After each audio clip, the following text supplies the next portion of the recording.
कोल्हापुरात संतापजनक प्रकार. नराधम पित्यासह मामा आणि अल्पवयीन मामेभावाकडून 5 वर्षाच्या चिमुरडीवर अत्याचार. आईच्या तक्रारीनंतर नराधम गजाआड. महाराष्ट्र राज्यात महिला आणि अल्पवयीन मुलींवरील अत्याचाराच्या घटना थांबण्याचं नाव घेत नसल्याचं चित्र आहे. कोल्हापुरातून आता एक माणुसकीला काळीमा फासणारी अत्यंत धक्कादायक घटना समोर आली आहे. एका अल्पवयीन मुलीवर तिच्या स्वतःच्या जन्मदात्या पित्यासह मामा आणि अल्पवयीन मामेभावाने गेल्या 5 वर्षांपासून अत्याचार केल्याचं उघड झालं आहे.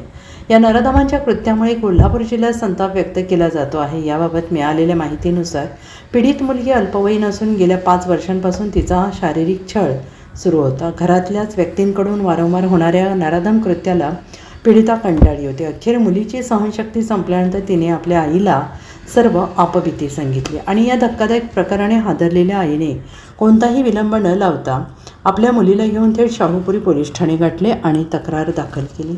आणि या प्रकरणी शाहूपुरी पोलिसांनी तातडीनं कारवाई करत दोघांना अटक केली. रक्ताच्या नात्यातील व्यक्तींनी असा क्रूर प्रकार केल्यामुळे समाजात तीव्र संताप व्यक्त होतो आहे. दरम्यान पुण्यातून अशीच संतापजनक घटना समोर आली. पुणे जिल्ह्यातील थेऊर येथे एका 6 वर्षाच्या अल्पवयीन मुलीवर लैंगिक अत्याचार करण्याचा प्रयत्न झाल्याची धक्कादायक घटना समोर आली आणि या घटनेमुळे परिसरात तीव्र संताप व्यक्त होतो आहे.